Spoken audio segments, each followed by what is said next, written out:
Hello, I'm Dr. Lisa Belisle, and you are listening to or watching Radio Maine, our video podcast where we explore and celebrate creativity and the human spirit. Today I am here with Julie Kingsley, who is the author of an award-winning young adult novel, and also the co-founder of the Manuscript Academy and Manuscript Wishlist. So many wonderful things to talk about. And I'm so glad you're here today. Yeah, thank you for having me. Yeah, thanks for coming in. So I was reading the beginning of your piece, your book, The Space Between You and Me, which received the IPPY Gold Medal for Debut YA, Young Adult, and also the Moonbeam YA Gold Medal 2025. And I was thinking, oh my gosh, I feel like I could have stepped into this young adult novel because they were talking about memes and yellow bean boots and all the things that are very quintessentially Maine. Did you draw from your own background when writing this? Well, of course. And I think when I was a teacher, and so when you look at Maine kids, I got really curious about the fact that kids' stakes aren't all the same here in Maine and in our country right now. And I was thinking of my French-Canadian grandmother and what it meant to be French-Canadian. And I just kind of really started musing on, how Maine is such an amazing space, but also, how it's kind of complex. So do you pronounce it meme or mamere? I've heard it mamere. Okay, yes. I've heard it pronounced both ways. Yeah. So I want to clarify this for people who don't have French-Canadian roots, that this is grandmother. Yeah, right. And it's sort of my mother, but it's like what people would say is Grammy, right? Correct, yes. And so I had, we called her meme. And then when my meme became a great grandmother, she became just mem, and my mother became meme. I love that. And it's something that unless you have that background, you would have no concept of what that means.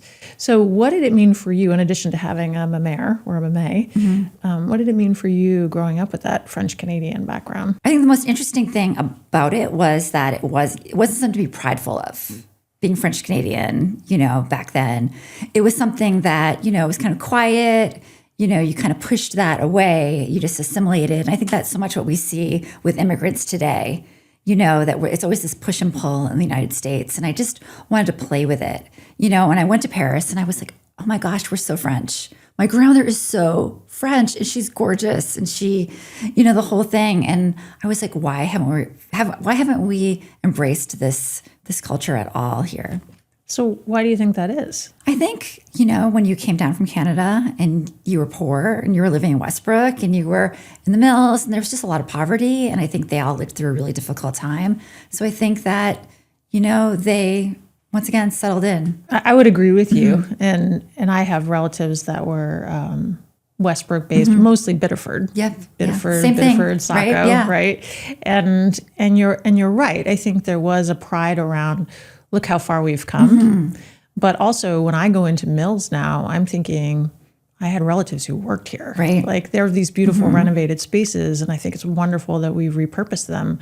But these were places of manufacturing that people would walk to on cold days. I went to the mill in Westbrook last week for a fair, and you could feel the grooves of the stairs they walked up on, which is incredible. Yeah. And humbling, right? It is really humbling also because that in addition to working really hard once they immigrated and came from other places, my relatives came from a farm up in Canada. Oh, mine too. We're probably related. We probably are, honestly. And then my grandfather and one of my grandfathers ended up working for the phone company, joined the army, got some education, made sure his kids got educated. Why wouldn't we be proud of that? I know. Well, that's kind of the point of it. And I think if you think about ownership and the land and what it meant to own things to them, it was huge. So you grew up in Scarborough. I did. But you set your young adult novel up in Camden. No, it's up past Bar Harbor, so kind of down east, kind of LaCroix, Cherryfield. Okay. And I was obsessed by the idea of these places that are so small that young people have to radiate towards each other. And I felt like it was a perfect backdrop, you know, of kind of trouble. And why young adult? Why did you go toward that genre? I write in everything. So my book isn't young adult, but I'm also doing some adult. I'm doing some television shows. I'm working on some screenplays. So I write widely, but I think the most interesting place to write is young adult because that's the place where possibilities are endless.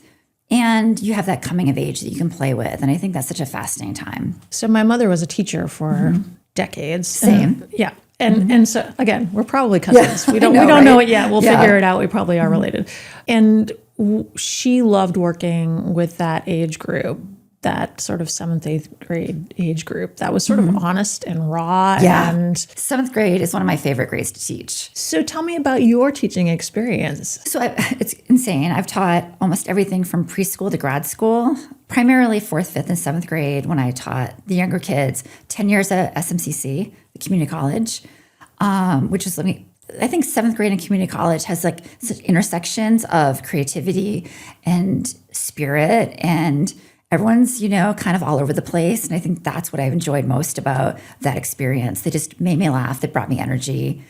And, you know, just going back to the book, when I taught SMCC, I really saw the immigrant plight again. You know, how hard it could be for immigrants coming to Portland, different education, different levels of language, and then mixing those kids with kids that have been here forever. You know, it's interesting. So how did you get to a place? So you are an author, you're an educator, you now have, it sounds like kind of parallel businesses that are also around writing. So walk me through that kind of life trajectory. Yeah, it's a shock to all of us that I'm doing what I'm doing. I think, like, once again, you go back to what we talked about with the roots and kind of the book.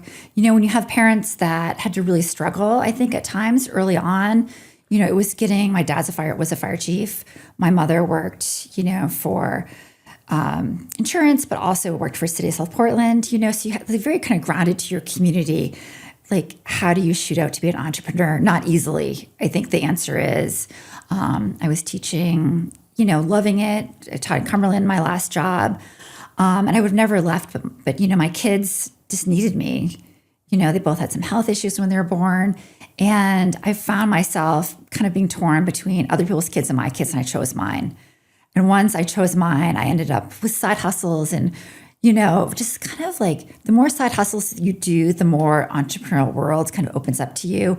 And the more you start walking into it, and it's so exciting and it's so much fun that, you know, and as education is turning into kind of a more contained situation, my spirit just kind of pushed me through into more creative endeavors. So I really love hearing that because I think, you know, talking about sort of the roots in the French Canadian background, I mean, there was such safety in working for the mills. Oh, yes. Yeah. And great pensions. Right. So there's safety, longitudinality, you know, people kind of, they made it to this country and they dug in and they just kept doing what they were doing. And I think in my family, the family businesses ended up being kind of medicine, which is a great profession. It's and I'm a doctor and you know, there's a lot of honor to it, like being an educator. But you're right. It doesn't, the people that I know who are entrepreneurs within my family are not really my generation. They're not my grandparents' generation. They're probably not their parents' generation. I'm like one of the few in doing this now, and then the next generation, because it requires you to move outside of that safety. That was so important. That mill job that you showed up every day and you got a paycheck, and then if you stayed healthy, you stayed safe. So how did you leave that safety zone yourself? I mean, I think funny you would ask. I mean, a lot of therapy. I mean, like I had to fight myself. I had to fight my trust that it would work out. I had to fight that, you know, I think every writer and every entrepreneur has like little voices in their heads. They're like, you're an idiot. Like, don't, you know, just go back to safety. You know, like I call mine like Chuck, you know, I'm like, shut up, Chuck. I'm just going to keep going. Like, I can see the pathways to this. But I think that it's really difficult that if you didn't grow up with that ideology and safety net, to do it. And I think I gave myself like a deadline. If you don't publish this book by this, this point, if you don't get this business going by this point, you're back to teaching. And not that that's a bad thing. It would have been perfectly fine to go back to teaching, but I see through like the book and through the Manuscript Academy that I'm able to impact people on a much larger, platform than I did as a teacher with 20 kids. It seems like there probably are transferable skills. Absolutely. Yeah. I don't want to assume that. No, so tell me what you've learned. Yes. Well, my master's is in literacy. And so I don't have an MFA, which most people in writing and publishing do. But, the skills that I've brought are really Maine hard scrabble, right? Like putting yourself out there, see if it works, see what the response is, build community. My whole business was built on now X. Was crowdfunded, that we consider ourselves the happiest place in publishing, that we are a safe place for people to come with a manuscript, and we will help you get over that hump to publication. We have a faculty of 70 agents and editors from top houses. And so we have, our experts, and I am much more like almost like the class manager, which is exactly what I did in the classroom. I'm there to pick you up if you have a bad experience. I'm here to cheer you on if you had a great experience. And it's been really, I think if you build Maine online, people will come. People come to Maine because it's vacation land, but they come because of the energy of Maine. And I think that's what we did. It's often said that most people have a book within them. Mm. And everyone has a book in them. Okay, well, there you go. Everybody has a book within them. Every party I go to, someone has a book in them, yes. Okay. How, though, if everybody has, obviously everybody has their own story, and some of the stories are really interesting, but to get from kind of the inspiration to the operations that's a thing. It's a thing, yeah. So how do you meet people wherever it is that they need that kind of, that prompting, that pushing or pulling? I think it's exactly like teaching at the community college level. You have kids from all over. And they're all, I think every person has inherent genius in them, and that's the biggest lesson I've learned over the last, almost 30 years of teaching is that, you might not be good at math, but maybe you're an amazing singer, or you might not be great at grammar, but you have an amazing voice, right? And so there's all these things. So finding where they're at and then figuring out how to communicate the steps towards that learner. And we do that at the Manuscript Academy, with small steps. We model what good work looks like. And publishing has very specific rules, very specific kind of things they look for the agents and the editors to vet, the system and the products. And so, of course, you have to, it's baby steps to that point, and I often say it's like, I was in the restaurant business too for 10 years. 14 to 24, as most Mainers are. I was too. Of course, right? You just start waiting tables but it's like wine tasting. When you first taste wine, you're like, oh, Boone's Farm tastes really good. You're like, this is delicious. And then all of a sudden it's not, and you're moving up through the different wines, and all of a sudden you're like, oh my gosh, it's Bordeaux. Where did this, it came from someone's basement? Why did you bring it to Mr. Sushi? That happened to me once. I was like, the most amazing glass of wine I've ever had was at Mr. Sushi in Providence from someone's basement. But it is like that. You don't really know that you're drinking the most amazing Bordeaux or reading that amazing book until you've kind of read all the books or gone through the process of editing books and editing yourself. It's a funny process. Well, there's a lot about the process itself of writing, at least my experience, that is about really letting go. I really love this sentence and I really love this paragraph. Kill your darlings. Absolutely. And yet that's so much easier said than done. Well, have you heard, the Boneyards, have you heard this? That you take You take all those beautiful sentences that don't serve your book and you put it in your boneyards. And that is just a document where you just stash all that amazing writing that you cannot use for that story, that doesn't serve the story, but doesn't go away. I heard recently that every word that you write actually creates the platform that you can stand on, the best platform to stand on. And learning, to get to that point of an actual book that people read, there needs to be a lot of kind of grounding in the book, but also thrust. And so how you can ground a story, but also have enough thrust to keep the reader interested and have Easter eggs about where you're going and have all those things effortlessly kind of brought together like a piece of art is really hard. So write messy, edit smart. So this idea that a lot of people have about the quote unquote creative process is that, we're inspired by a walk down the street and then the words come to us if we're writers. And then somehow we magically put them all together. We throw them out into the world. Everybody loves them. It's fantastic. It kind of belies the actuality of it, which is that you're sitting there with these words in front of you, whether they're on paper or whether it's on a screen, mostly on a screen these days. And you're trying to figure out, like, how do I put these things together or tear them apart so that they can represent this initial vision of walking down the street and whatever I was inspired by. Yeah. And I think, and once you get that done, that beautiful piece at the beginning done, you have the middle, which is incredibly hard to keep moving. But just going back to what you said about like that inspiration, where that is, I think we all have the inspirations, but the creative muscle needs to be honed. So if you're every day saying, I'm going to write for 10 minutes, like it could be 10 minutes, it could be, I'm going to write 100 words, it could be one sentence. As long as you're touching a piece of work, I find that like when you're walking the dog or in the shower, all this inspiration starts hitting you. It kind of like oozes back on me. You can go to bed and say, I'm kind of stuck with this idea. And you can wake up and it's like, boom, it's there. But if you're not playing with that, I think Elizabeth Gilbert said that, like playing with the universe, big magic, right? But all that is true, You can have an idea and not do anything with it, and then someone else is going to take that idea, and you're going to be like, I had that idea. But if you are actively working, with a piece of art, with a manuscript, with an essay, you're going to start finding the road. So you've talked about the actual process of kind of getting things to a certain place.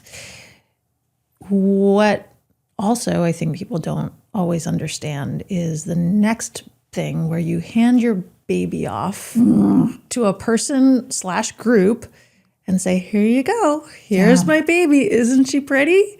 And the person says, well, you need to change that outfit. We're going to put her in a different bassinet. And maybe we're going to keep her long enough so that even though she's not walking now, she'll be walking by the time we're done with her. Right. And that is so incredibly difficult because you're like, this is my baby. And I worked really hard to get her to this place. And she's so pretty. Right. Babies. And when you have a baby, you're like, my baby is so pretty. And then you look back and you can be like, oh, you're a little bruised. Well, that was a rough go, that baby. So writers are often emotional. Artists are emotional, right? And I think it goes back to that safety, right? It's easier emotionally to have the job where you're safe and you can do your job. Putting yourself out there artistically is not that.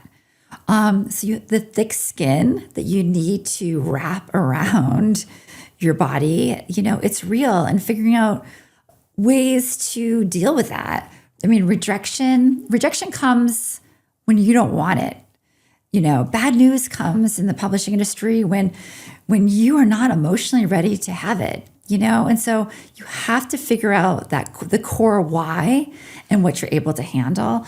And I think once you do that, that your work gets stronger and your editorial eye gets stronger and your ability to defend your work gets stronger.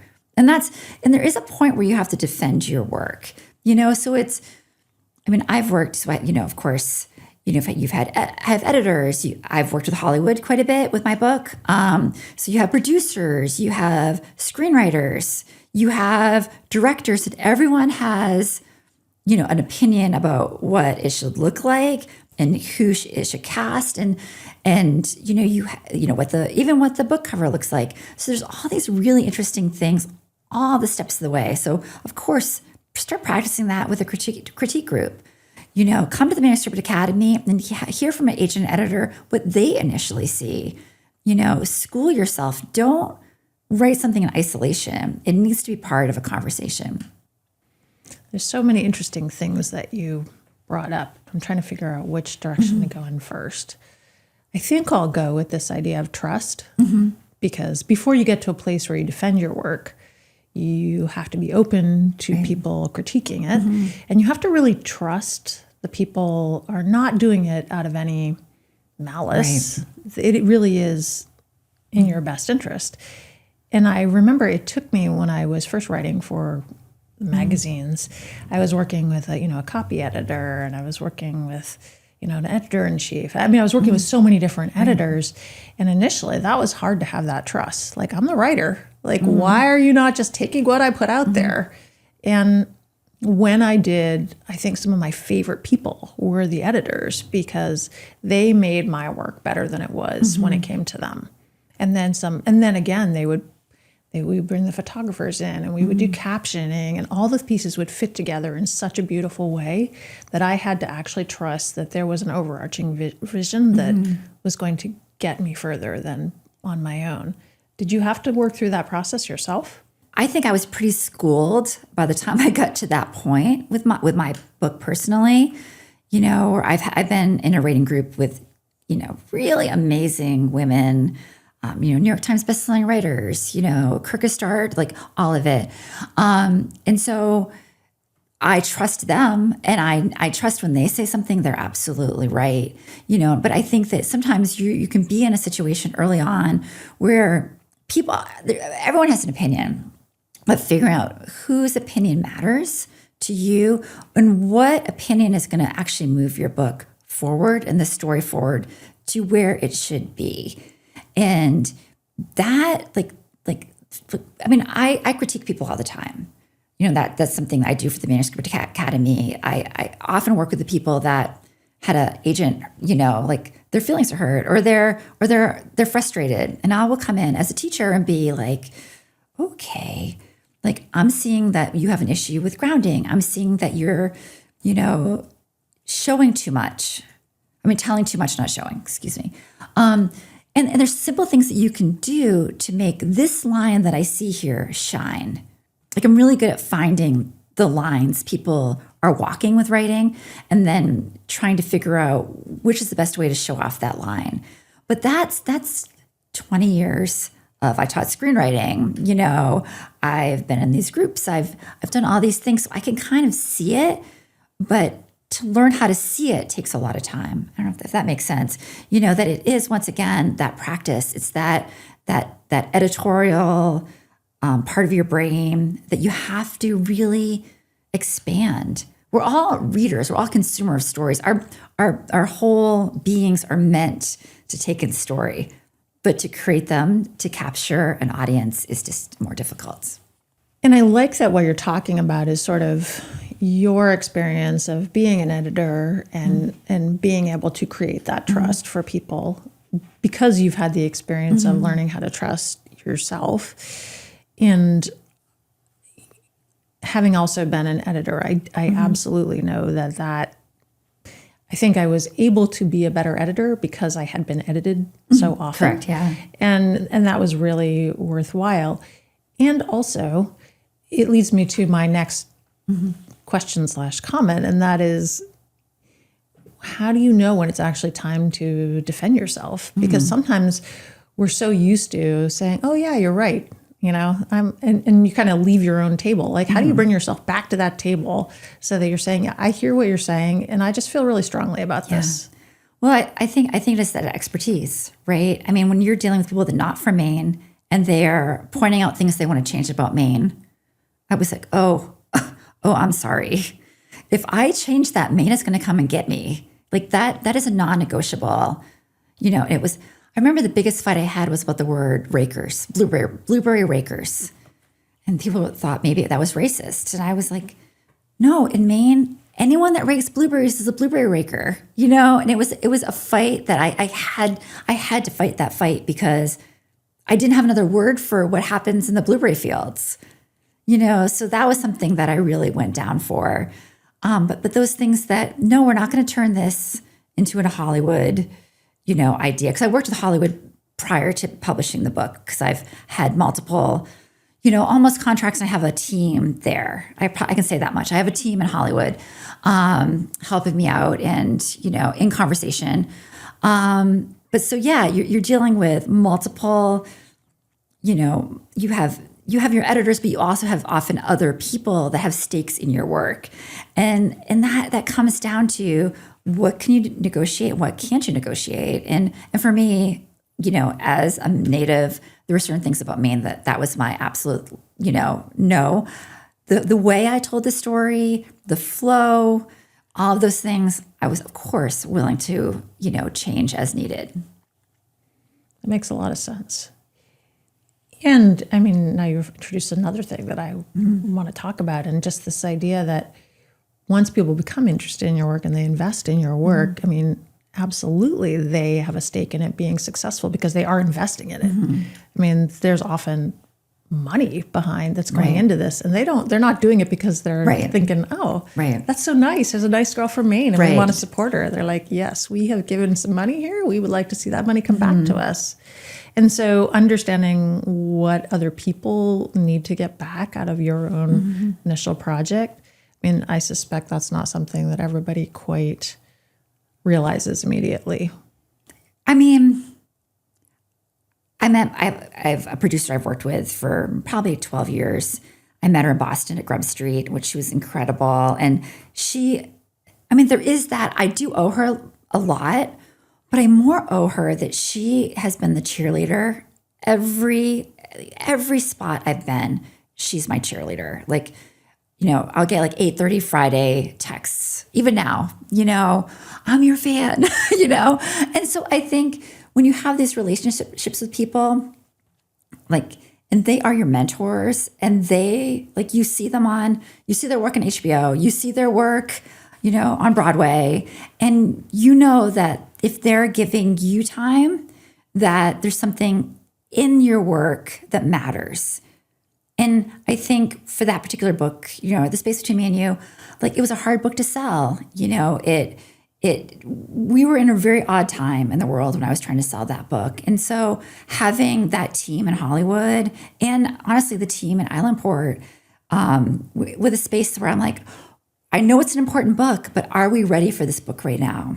And so it was interesting. And it was interesting as, the word grit comes up, and it kind of goes back to the old Mainers. Do you have grit? Do you dare to show up somewhere? Do you dare to put yourself out there, even though you might get pushback, even though it might feel hard, and even though that you might disappoint people along the way? It's interesting.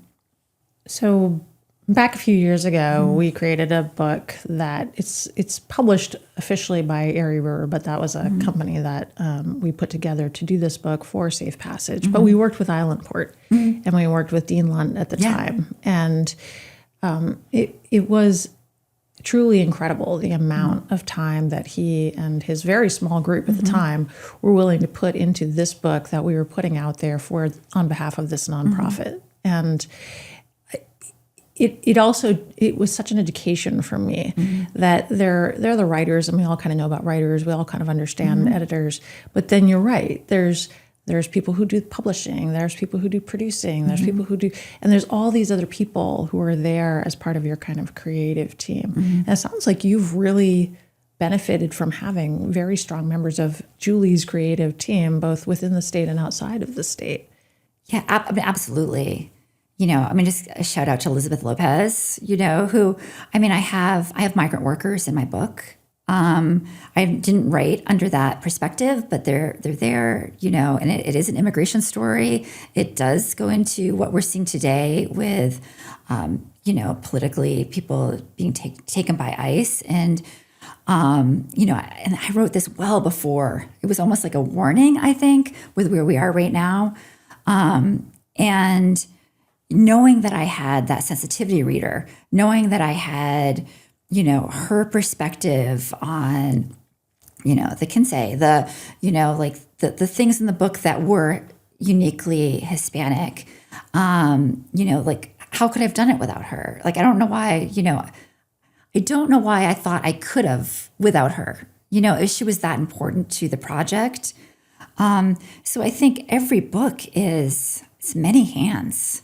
It's the people in your critique book group. It's the people that you meet, at a conference.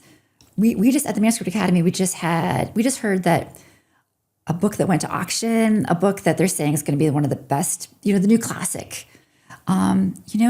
She came and she just tweaked her query a little bit. All of a sudden it was seen, having your story seen, because it's hard to condense that into a query letter. And so sometimes it's just, I think to the listeners, right? Success is often just around the corner. You have no idea where that turn is. And if you give up, then you'll never know. And it might not be that first book. It might be your second book. It might be your third book. But people that persevere, they often make their way through this industry. One of the things that you've described is also the importance of just being willing to just let go. Mm-hmm. If something that you expected was going to come along for you, maybe you thought your piece was going to turn into a major mm-hmm. motion picture, something falls apart. You have to work through the process of letting that go. Mm-hmm. But that's a hard, again, that is something that takes work. Right. What is that, Wayne Gretzky? Shots on goal, yeah. Right? If you can get one option, you can get another. If you can get two options, you can get four options for movies. I mean, if you can get one agent, you can get another agent. There's this. Yes. And I think it's still our bias that it's like the sunk cost fallacy. I put so much work into this. How could I possibly let it go? I think what's so interesting, and I met with my mentors from shout to Top Gun, which is the entrepreneurial incubator we have here in Maine. And I met with my mentors from a failed business this week. And we talked about how, that one incubator, that one massive failure, right? All the things I learned from that failure built the Manuscript Academy. Lots of failures in the Manuscript Academy because we're a bootstrapped, company. We did everything ourselves for years. Two women that didn't have business backgrounds. We both had publishing backgrounds, or she had publishing, I had teaching. And so if you think about that, you realize that there's always a door, I think I've just gotten harder, I don't take it personally anymore, but I think I've had a lot of dark days to get to this place where I can say, that deal went through, but I have this other book, and then I have this other project, and I look forward, and I know that things I did in my past are going to push whatever should be, through the next steps.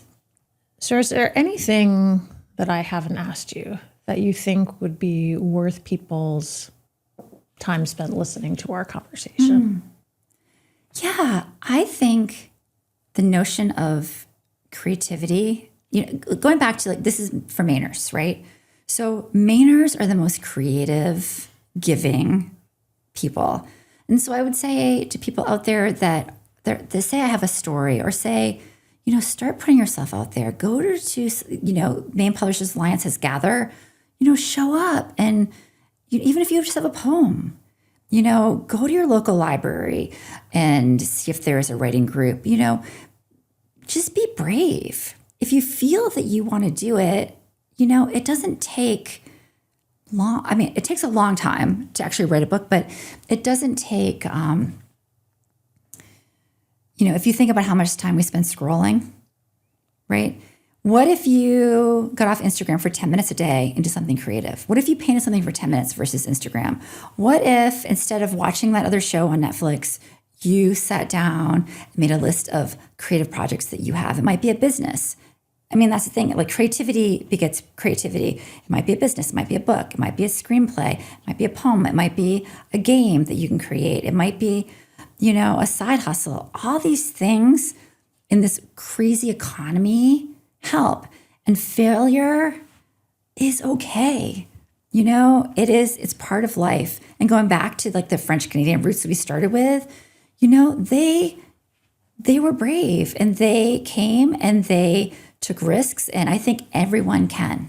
Well, I am glad that you brought it back to the French Canadians. And my other family, and probably you're going to say, oh yeah, mine too. Yeah. But I'll put it out there. So, half of my family is French Canadian. The other half came through as a result of the potato famines in Ireland. And also some of them came over even far before that because they were coming to quote unquote the New World to settle in Maine very early on. We're totally related. Oh my gosh. We're probably like twins. Our moms don't know this yet. So funny. Yeah. And I do think you're absolutely right that it almost, just thinking about like all the things that people had to leave to come to Maine to be here. And here we are. We're already here. Right. We didn't have to work that hard to get here. So now where is it that we're meant to go next? Right. And just bring back to all of the immigrants that are coming, the new Americans that we have here, I think we have so much to learn from them and they have a lot to learn from us. And I think that it's just, this process is always going to be, right? And it's just how we look at it and how we embrace our change here in Maine. I agree. And I also think, as we're talking, and obviously there's just between us, and I just want to put out there, I have never met Julie before. Never. did not know her at all. First time we're having a conversation of any way. But there's more about us that we found that is alike than different. And similarly, I think other people who are new to the state of Maine or new to this country, there's probably more similarities. I mean, we have to respect their own voices and their own experience and allow that, that has to be space for them to speak it. But there's probably at base more that we can find that is along the same path and not. Yeah, I think so. Well, Julie, so many fun things about this conversation. I hope people take the time to read The Space Between You and Me, which is published by Islandport. Hopefully they'll be able to watch it on the big screen at some point. Who knows, right? Or they can find you at the Manuscript Academy and Manuscript Wishlist. And I hope you'll come join us at one of our Portland Art Gallery art openings in I'd love Portland. that. Thank you. Because you talked about creative people, and we have a ton of them at the Portland Art Gallery. So, but you've really, I've really enjoyed our conversation. So yeah, me thanks too. for Thank you for coming having in. me. Absolutely. I'm Dr. Lisa Belisle, and you have been listening to or watching Radio Maine, our video podcast where we explore and celebrate creativity and the human spirit. I've been speaking with Julie Kingsley, who is many things, author, educator, but also founder of or co-founder of the Manuscript Academy and Manuscript Wishlist. And if you have a story within you, I encourage you to even just start by reading her book, but certainly reach out to Julie because, as I think you probably can understand having listened to our conversation, she is most likely able to kind of meet you where you are and pull that creativity out and bring it out into the world. Thanks for coming in. Thank you.